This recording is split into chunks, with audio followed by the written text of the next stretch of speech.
दोस्तों सुहाणे सिंध के इल्म अदब जो घर सजो वेंदो आहे। इन ख़ते जे कंहिं बि हिसे ते नज़र कजे त किथे आलिम अदीब, किथे वरी शाइर सुगड़, किथे वरी आलिम फ़ज़ाइल, किथे वरी हुनरमंद ऐं फ़नकार नज़र पिया ईंदा आहिनि। दोस्तों सर सब्ज़ ज़मीन फ़नकारनि खे वक़्त ब वक़्त पंहिंजी कुख में जनम पे ॾिनो ऐं सिंध में कई सुर संगीत जा ॼाणू पैदा थिया, के उन्हनि मंझां जीअरा के वरी मरियात पिया सॾजनि।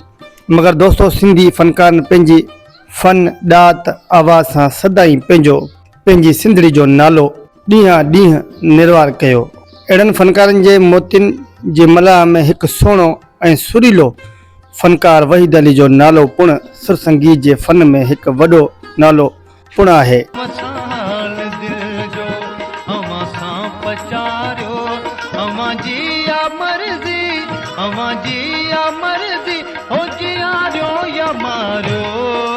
सिंध जे हिन नामवार रागी जो तालुक़ मौसीक़ी जे आला घराणे सां हो, जंहिं करे खेसि शुरू में ई सुर ऐं संगीत जी सती प्यारी वई।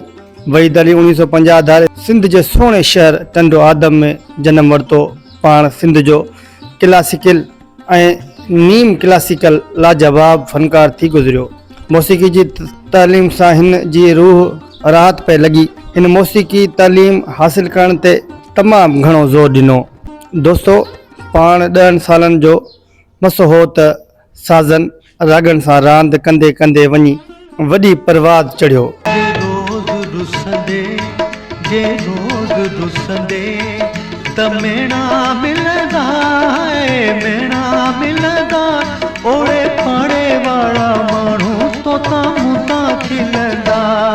मशहूर रागी गोया उस्ताद जमालो ख़ान संदस नानो ऐं सिंध जो ॾाहो राग जो राणो ख़ान साहब उस्ताद मंज़ूर अली ख़ान संदस रिश्ते में मामो ऐं उस्ताद पिणु हो। वहीद अली शागिर्दी जो गानो पंहिंजे मामे ख़ान साहब मंज़ूर अली खां बदिरायो हो।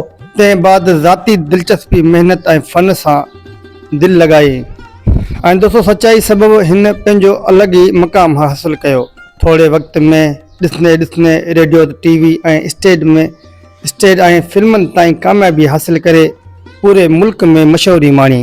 थोड़ी घणी ॻाल्हि तां न रुस जानी ओ तुझी नौकरी कभी सजी जिंदगानी जे रोज़ रुसंदे। दोस्तों संदस नालो सुठनि फ़नकारनि में शामिल थियण लॻो। वहीद अली सिंधी मौसीक़ी जी दुनिया में नवाण आणण जी भरपूर कोशिश कई। नयूं धुनूं मुतारफ़ करायईं ऐं लतीफ़ साईं जी वाई खे तमामु निराले ढंग में ॻायईं। हिन केतिरा ई जदीद शाइरनि खे ॻाए खेनि मुतारफ़ करायो। नवनि शाइरनि खां सवाइ शाह साईं सचल सरमस्त, उस्ताद बुखारी, शेख अयाज़ गुल वग़ैरह जी शाइरी वॾी शौक़ सां ॻाई। संदसि आवाज़ में अलाह साईं अहिड़ो त मिठाज ॾिनोसि जो जॾहिं बि ख़ूबसूरत शाइरी जी सुरनि सुहिणनि ऐं सुंदर लफ़्ज़नि खे सर संगीत जी मलाह में संदसि मदर आवाज़ ते भर में वेठल माण्हुनि खे झुमाइण ते मजबूर करे छॾींदो हो।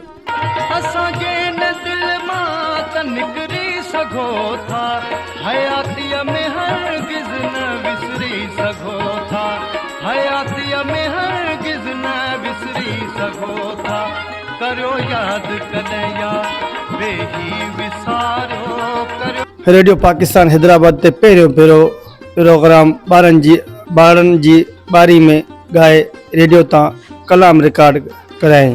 हुन खां पोइ हिन सिंध जे समूरनि रेडियो स्टेशन ते ॻाए पंहिंजो नालो कढायो ऐं दोस्तों मुल्का मुल्क मशहूर थियो। हिन रेडियो खां अलावा टीवी ते बि ख़ूब ॻायो। वहीद अली फिल्मनि लाइ बि ॻायो, जंहिंमें फिल्म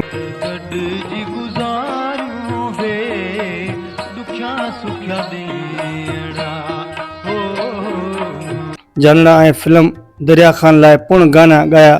प्यारे पाकिस्तान खां अलावा दुबई, बम्बई, इंडिया, शारजा मदारिस में पिणु पंहिंजे फ़न जो मुज़ाहिरो करे पंहिंजे आवाज़ जो जादू जॻायो। उते ॻाए पाकिस्तान ऐं प्यारी सिंध जो नालो रोशन कयो। दोस्तों वहीद अली देसी धुनूं ॻाईंदो हो ऐं वहीद अली सिंध खां अलावा सराइकी, उर्दू, पंजाबी, बलोची ज़बान में पिणु ॻाए माण्हुनि जे दिलनि ते राज कंदो हो। दोस्तों खेसि परस्तार बि बेहद मोट ॾींदा हुआ। हिन सुरीले सिंध जे फ़नकार केतिरा ई एवार्ड ऐं इनाम पिणु हासिल कया। क्या रहे थो दिल जो तो में साहु रहे थो दिल जो तो में साहु रहे थो। दोस्तों, हिन नाम वारे रागी खां गुर्दनि जी तकलीफ़ ज़िंदगी जा ॾींहं खसे वरिता। गुर्दनि जी बीमारी सबबु पाकिस्तान जे राजधानी वारे शहर इस्लामाबाद में सुर संगीत जा सभु साज़ बंदि करे 22 मार्च 1999 सूमर ॾींहुं 49 सालनि जी उमिरि में असां सिंध वासियुनि खां हमेशह लाइ मोकिलाए राहे रबानी वठी वियो। दोस्तों, संदसि मशहूरु कलामनि में हिन दिलि जूं छा ॿुधायां, खोले मां यार ॻाल्हियूं, चोरी चोरी कोई कंहिं सां नेण मिलायो वेठो आहे, जंहिं हिकु तुंहिंजो वाइदो वफ़ा थी पवे हा। दोस्तों, हिन खां अलावा हिन जा केतिरा ई कलाम मशहूरु ऐं मक़बूल थिया हुआ। दोस्तों, ही सिंध जो तमामु भलोड़ फ़नकार हूंदो हो। हिन नंढी उमिरि में ई पंहिंजे गायकी जो आवाज़ु मनरायो हो ऐं अॼु ताईं हुनजे आवाज़ खे तमामु घणो ॿुधियो ऐं पसंदि कयो वञे थो। दोस्तों, मां उमेदु कयां थो हीअ वीडियो तव्हांखे तमामु घणी पसंदि आई हूंदी। अगरि हीअ वीडियो तव्हांखे पसंदि अचे त असांजे चैनल खे सब्सक्राइब कंदा, वीडियो खे लाइक कंदा ऐं कमेंट ज़रिए पंहिंजी राय ज़रूरु ॾींदा।